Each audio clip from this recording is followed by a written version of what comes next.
My name is Quoc-Anh. I go by QA, so for everyone who knows me or not yet. And this is John, both with Sebastian Ellingsen, who's in the room, and Gideon Lim. So we sort of move back to the story of movements of people. This is about communities of commerce, the economic legacy of Chinese immigration in Java. So I usually start with sort of paraphrasing this Monty Python quote, that what have the immigrants ever done for us? So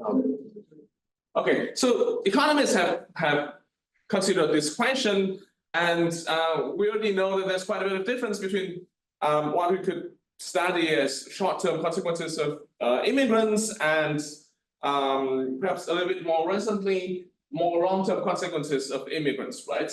And if we count colonizers as immigrants as well, then we already know quite a bit about what immigrants can bring to new destination countries. So institutions, education, culture, could name all of those. And a more recent literature, starting with Sandra's important work, shows that, well, there are very important economic consequences of immigrants as well. But all of this has been studied in sort of the backdrop of colonial outposts of Western civilizations. And with that, of course, we could see that the context is limited to colonizers and Western colonizers, very specific institutions, culture, human capital, etc. Right? And so the focus of this study is simply to push that to a different context in another part of the world that is no less important. And so we move on to study Chinese immigrants and their descendants in Java, so in Indonesia and Southeast Asia more generally, in which we also sort of bring this concept of, or this phenomenon of maybe a rise of an economic elite that is much less of a political elite, and especially in the context of development under or despite discrimination. Okay, so in this topic of the community of Chinese immigrants, this is quite an important concept or phenomenon if you've ever passed by Southeast Asia. Right? So they're a major minority in the region with massive presence in some countries, in a lot of those countries, a strong influence in business, politics.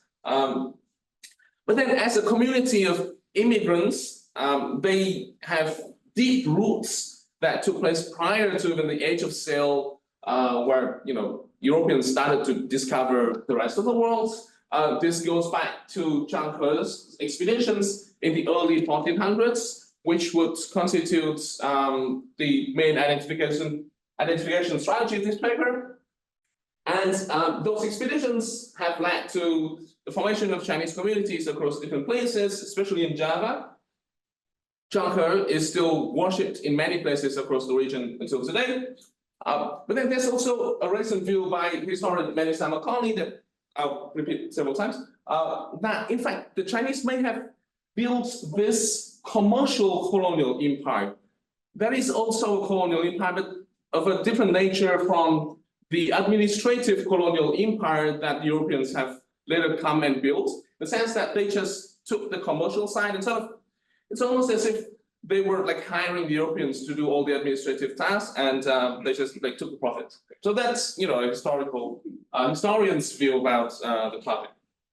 Okay, so in a nutshell, what we do for the empirical design is to make use of relatively arbitrary landing sites from Zhang He's first few expeditions. So we take the old idea from David Carr and others that new immigrants typically flock to the places where old immigrants have already been, right? So we're not saying that a few thousand who stayed back after the first expedition created this whole huge effect that you'll see. I mean, not that huge, but big. But we're saying that it's the combination of sort of the first set of immigrants, and then later on all those new immigrants that sort of persisted this system.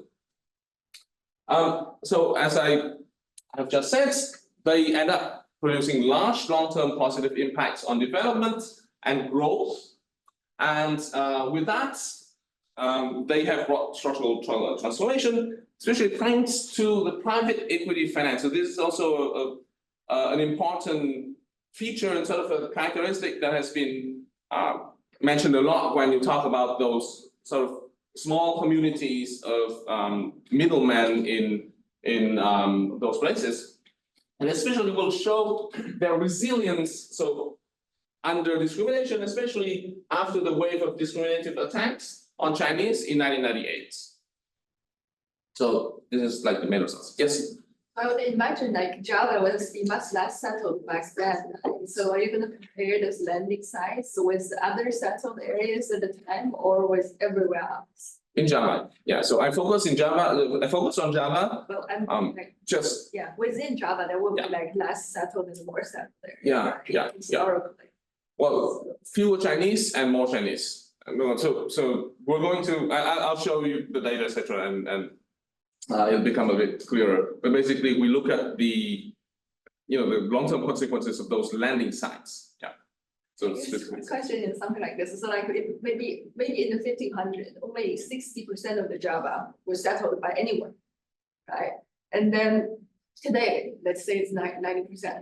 So are you comparing those sites with the rest of the 60% of those sites, like everywhere else, or 90%?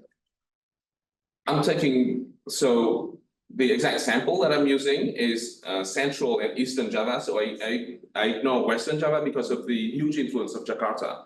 And then I'll take all the districts that we could map to the key point where we could observe Chinese nationality or identity, which was the 1930 Dutch census of Indonesia. And so the missing areas come from the fact that some districts have become like they changed quite a bit. So we couldn't map. But then for your question, I think like we try to cover as much as possible of Middle and Eastern Java. So it doesn't matter whether it was settled or not. We try to cover all of it. Is it important that the landing sites are not really arbitrary? So we'll get to that. Yeah. Well, let me tell the story and then you'll judge, and I'll try to convince you. Okay, so obviously we're talking about immigrants and their consequences on long-term development, and there's already been a lot of interesting work, including some of you in the room. And we're also talking to the other literature about ethnic minority as middlemen in development, with especially works on the role of the Jews, both historically and in modern time, and especially anti-Semitism, etc. And last, we're talking to this new literature on the resilience of a certain economic elite. So some of the work, notably what I think Noam just showed earlier today, that there's a, unfortunately, it's not here, that there's a reverse, sort of a revival of the persistence of the elite in China, as shown by Alizina Yang and others. So here we show a little bit of this similarity in terms of a short-run recovery. It's a very fierce recovery after a large negative shock. Okay, now about the Chinese. So as I mentioned, massive presence, and they have deep and strong influence in business. Well, in politics, maybe only in Thailand that they've reached very high level, but most of the time it remains at just the business network level. And they're also a major target of discrimination throughout the region, especially in Malaysia and then in Indonesia, across different waves. The latest 1998. And there's a long history of immigration towards Southeast Asia, right? So there were waves of immigrations by sea due to both push and pull forces. So, I mean, there's this lucrative commercial empire that's out there that attracts people from south of China, but also at times there were policies from the Qing dynasty that tried to forbid people from leaving, and as a consequence of that, people would only live permanently. It's like they would not have a chance to go back. So, we could see those waves of Chinese immigrants coming from mostly south of China to Java, which is not like the most populous island in the world. I'm not saying that they were not, like that Zheng He's expedition brought the first Chinese. There was sign of some scarce presence since the 13th century after the unsuccessful Mongol invasion, but they were very few, and Zheng He's voyages were really instrumental in relinking the two worlds. Today, they still represent a tiny fraction. We could get more into the details, like how much we could trust this number. Okay.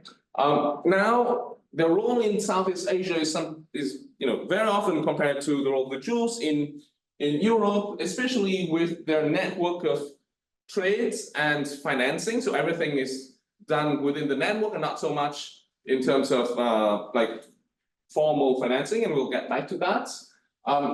Under the Dutch rule, they were also employed as middlemen in many cases, foremen in manufacture, like in factories, tax collectors, etc.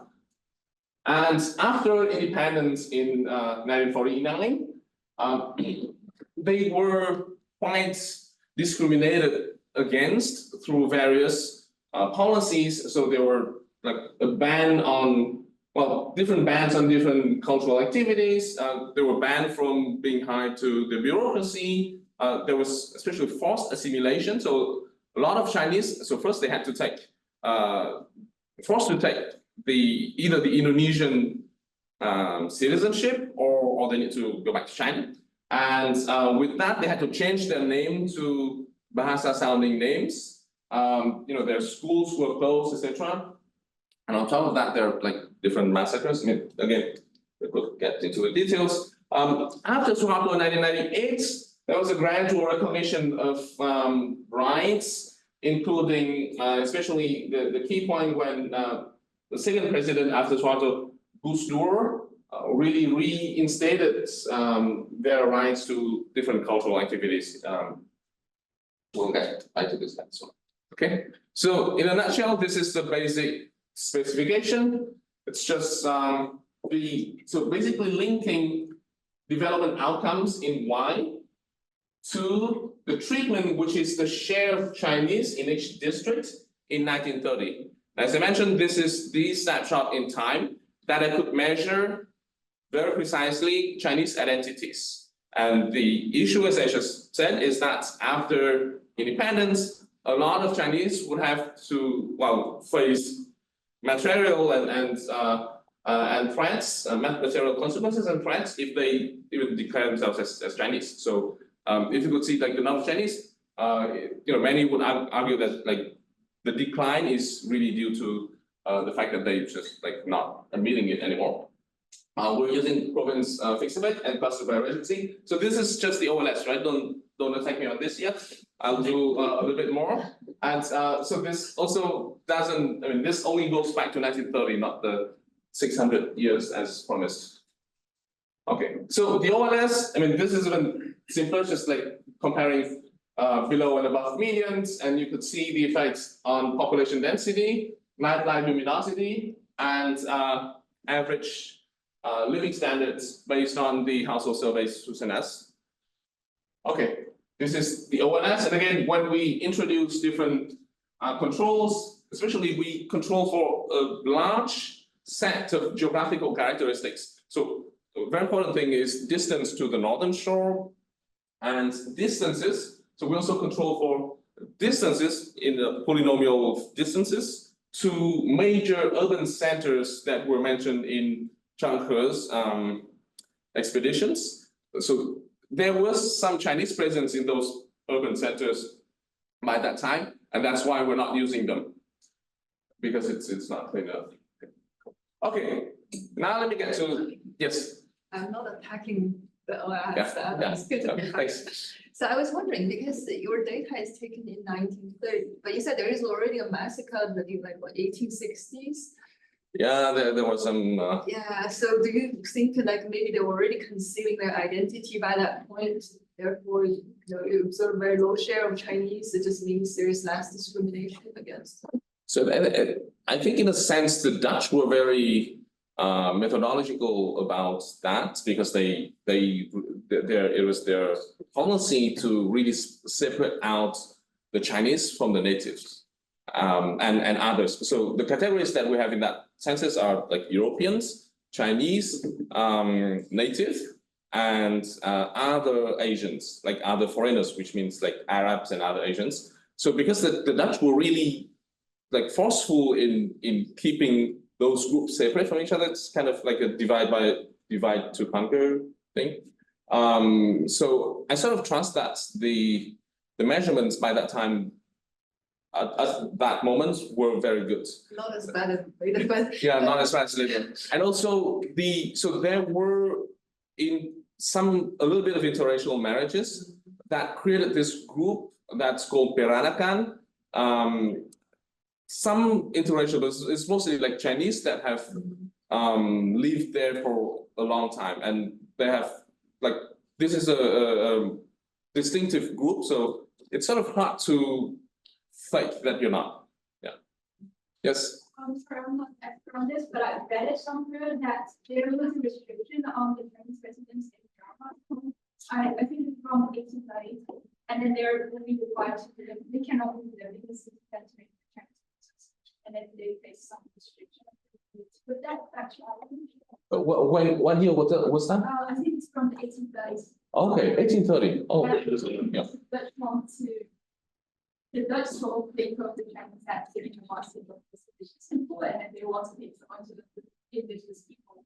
And so they sort of like restrict Chinese from getting land of the Java. And I think, but that's actually, I don't know. So if it's only about cities, it's not going to make that big of a difference here. Yeah. So they have to move to or from? Yeah, they have to move to the city center where they have the Chinese filter and Chinese have to stay in the Chinese filter. And if they want to move, it will need to apply for the visa, and it's not, I think. So they have to move towards city centers? Okay, I'll check that. So that's useful to know.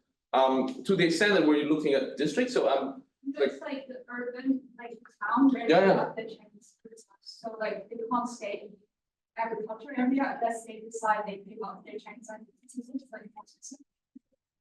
but during the Dutch area, you cannot give up your Chinese identity. The identity came the question only came later. Rather than insist that you're Chinese, there's a goal. Okay. When long before that, and there were before that, and like most of us were actually married. Where they You mean the Chinese or? Let's talk more about that. So I mean later on I think if I'm just looking at the district level, it's probably not going to make big. I think because they're so close to live in the urban center, would they either just actually. So if it's where they should be living, in districts, then No, in towns, like in towns where they have. Like they can't stay where they want to stay. yeah, there's so you sort of if you shock them with I mean things may get more complicated, but if you shock them with the so if they need to move to the closest town. I haven't looked into that yet. Yeah. But I think they have to move away from. Yeah. But I mean, but my answer is that if that's the shock, it's going to create some noises, but I don't think it's going to change the IV, which is the distance to this particular landing site, and especially we'll also do some kind of comparison with the counterfactual. So I'll get to that detail. Yes. I think one thing that mentioned is that there are deliberate policies by the government to stipulate what Chinese Chinese can do? They can only do business, they cannot own land. No, it's so in Java, they could still hold land. Yeah. I And do they mean, have? I'm not sure about the ownership, but there are still Chinese in agriculture, so it's not exactly similar to the Jews in Europe in that sense. And yeah, I mean, there were policies that the Dutch tried to use them in those middlemen professions, but it doesn't like. It was not a ban on say living in the countryside. So let's talk more about that. So I'm not familiar with that, but that's good to know. Yeah. Okay, so this is the map of Java, and precisely with John Kerr's expedition. So one historian documents some of the landing sites on this site that were more prominent urban centers by that time. And then there's another story that when they got back, they so because of some sickness in the crew, they stopped in Semarang and 4 other towns on. So this was the Strait of Muria. It was called the Strait of Muria. Semarang then became a really big settlement in terms of the proportion of Chinese. It was not really a settlement back then.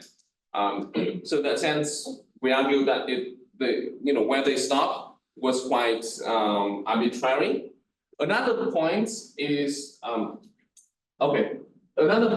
that they. So as I said, there was this Strait of Muria around this area at that point. Okay, I'll erase this one. And then in the 17th century, the strait slowly became sedimented. So it slammed down. This is the mountain, Mount Muria. And then now it's become like a highway here. So those points stopped their importance in terms of being on a waterway. Okay. Now I'll get to the additional identification details. So there were 4 points that we know on the eastern part that was just controlling for, because How many times they went there? oh, they went there several times. So we're looking at the first expedition. Yeah, and later on they went there. Yeah. But you're going to use several locations where each time they come randomly to this location. No, just the first time. So I just look at the distance to those points. So only one location. The strait. So there are 4 towns here that are mentioned in the historical documents. So we're looking at the distance, like the closest distance to those 4 towns. In fact, there's also Semarang, where we're controlling for the distance to Semarang because Semarang turned out to become the capital of central Java later on. So we sort of avoid using that distance either. Okay. Okay, a little bit about those expeditions. So John Kerr went on to sort of discover this big part of the world, and with the huge crew, 317 ships. This is some of the fleet's biggest ships compared to Christopher Columbus' ship. So this is like 400 feet compared to like 85 feet, with a total crew of 28,000 sailors. Okay, this was roughly Java by that time. So this was in the 14th century. So Majapahit was by far the dominant kingdom in the east of Java.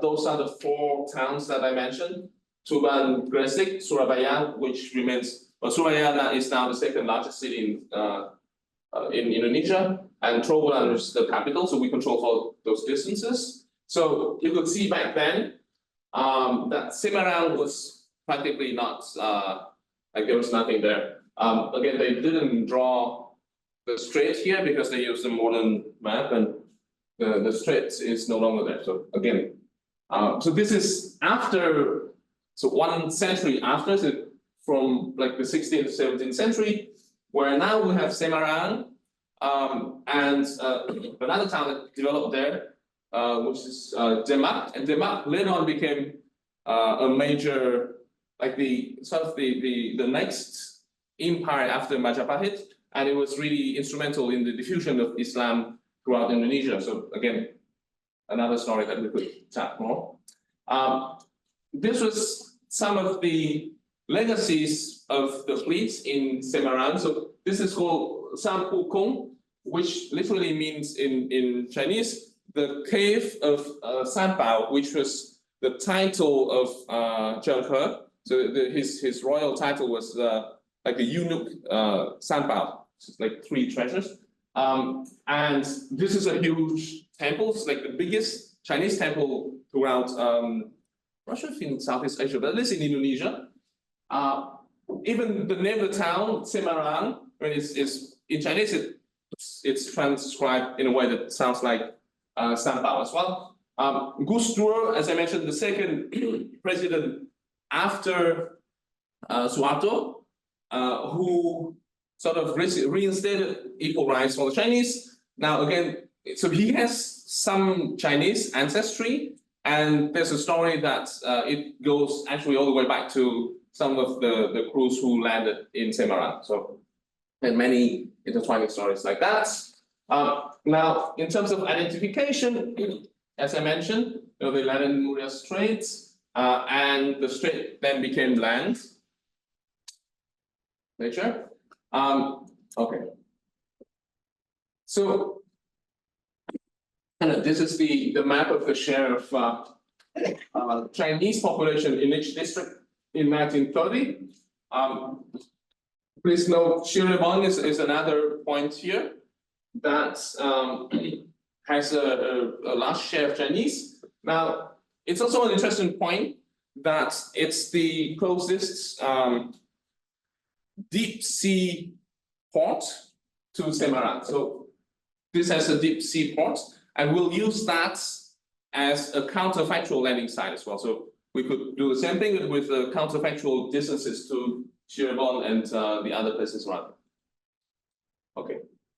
Now for the first stage, distance to the straits predicts the share of Chinese across districts. And for the share of natives, it's sort of like the mirror image. And we don't see anything for the other groups, European, other Asians. We need to check the sugar factories because of the sugar factory paper, and we don't see any correlation here either. With that, now we get to the main development outcomes. So a little bit of the effect that remains for log density in 1930. So we're still sort of thinking how much we could say about this. It's not significant. The ONS result is significant, but it's like not small either. But it's especially strong for density in 2000. The rate of urbanization, 2010. Light intensity in 2010, so night light that we could measure a lot more. And finally, consumption based on Susena's household surveys from 2001 to 2011. So across the board, we see quite some strong effects on development. Okay. If we control for sugar factories, the results remain so a little bit smaller in magnitude, but they will remain quite similar. Okay. Now let me present the other two sort of enhanced identification strategies.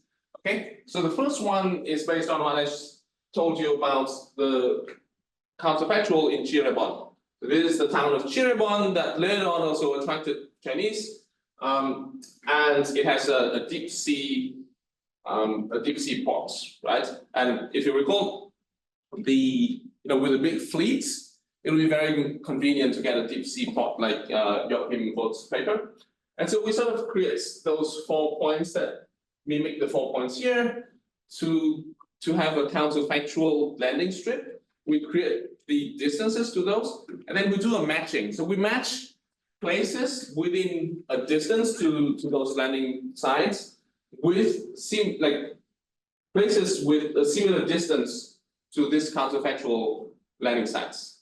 And then within each stratum, like that, we can run both OLS, it's like just common matching, or we, on top of that, we do the IV within the stratum. So it's really trying to say that, well, if you may think of some issues with exclusion restriction because those places were somewhat useful for trade, etc., in a way that also attracted development later on, then well, let's try to do the matching and see whether the exclusion restriction could kill the results. Okay, so this is the results from that. First panels, the OLS. Second is the IV.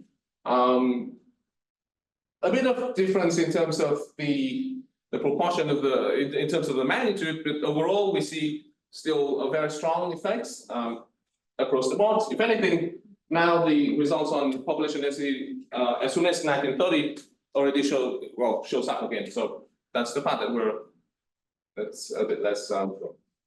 The second sort of additional identification strategy we use is the Borussia hole approach that Katerina just used. So basically we recenter the IV again by taking a more agnostic counterfactual. So instead of thinking that the counterfactual has to be Chirivon, now the counterfactual will be anywhere on the northern shore. It's like throwing darts, and then we take the average, right? And then when we take this approach, we do the IV the same way, and results are like very similar. Okay. Okay. Now let's move on to see how much this matters to development. So I've shown the effects on the level of development. Now what we see if we go through light intensity over time is that the effects grows over time. So in other words, if we look at the effects on the growth of light intensity, the effects is actually positive, which means that those places, not only are they better developed, but they grow more, they grow faster, which is sort of the opposite of catch-up growth, right? And we see that there's some structural transformation away from those places, so a lot less agriculture, more in manufacturing and services, and more importantly, this is not due to the Chinese. I mean, I shouldn't say that. This is not because the Chinese themselves move away from agriculture. It's because the non-Chinese population in those places are doing a lot less agriculture. So this is focusing on the non-Chinese population. We still see pretty much this whole effect. Whereas for the Chinese, in fact, if anything, it's like when there are really more Chinese, there's a bit more stress on manufacturing, which I mean, we don't really know why, but overall, that's. Sorry, those figures, they are not changed in the share. No, they're not changes. It's just that we don't have to. We try, but we only have one snapshot. Yeah, I understand. Yeah, so one way to think about it is very long run change, but otherwise we don't. Number of employments in different types of services. Now, I want to get to this result about what happens to firms in those areas, right? So those firms are larger, it's like bigger sales. What's interesting is that once we control for sales, like controlling for the size of the firm, we don't see that much difference. So for instance, well, if anything, we see like a lower value of book value of capital. So if anything, this may indicate that those firms are a bit more productive. It's interesting to see that they are less likely to export. So I was very surprised, but one interpretation of this is that the effect is probably not going through exports, and therefore it's probably not going through trade with China. Because an important alternative is that the rise of China since the 90s has brought a lot of this, and this could not have come around without that. So we see a lot of evidence against that, but not a lot, but this is one. It's not about international trades, right? Now, what's interesting is if we see the different source of investments, then we get back to this really like ethnographic account of the Chinese communities as mediums where there's a lot of informal trades and informal financing relations. So for those firms in those areas, they have more investment overall, but they're less likely to invest to get the investment from the stock market. So I have other work that shows that there could be, discrimination could be a source of this. Pretty much they're not getting more investment from anything else but private equity.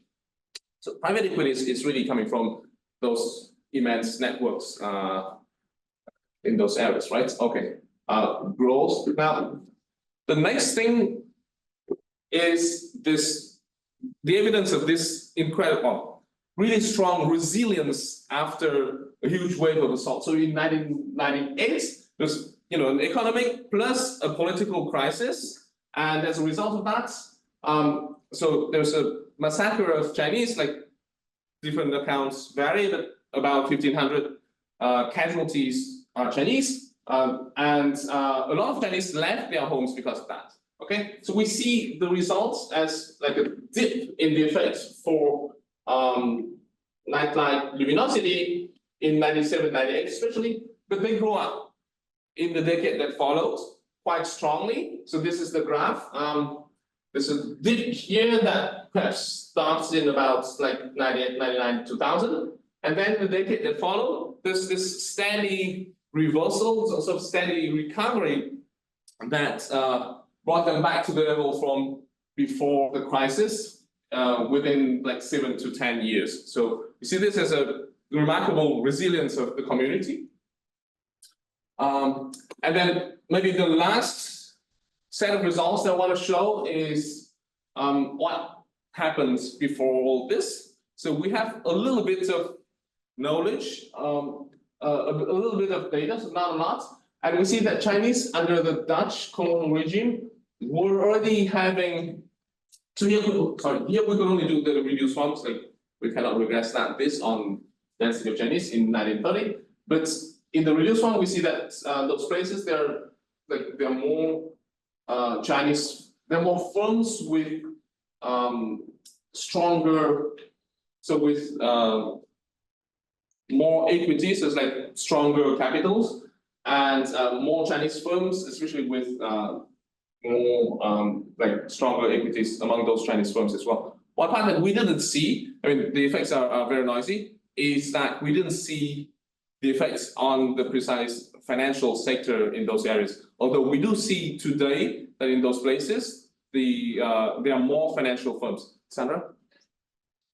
There's something special about Chinese diaspora. Could it be any religious migration in general?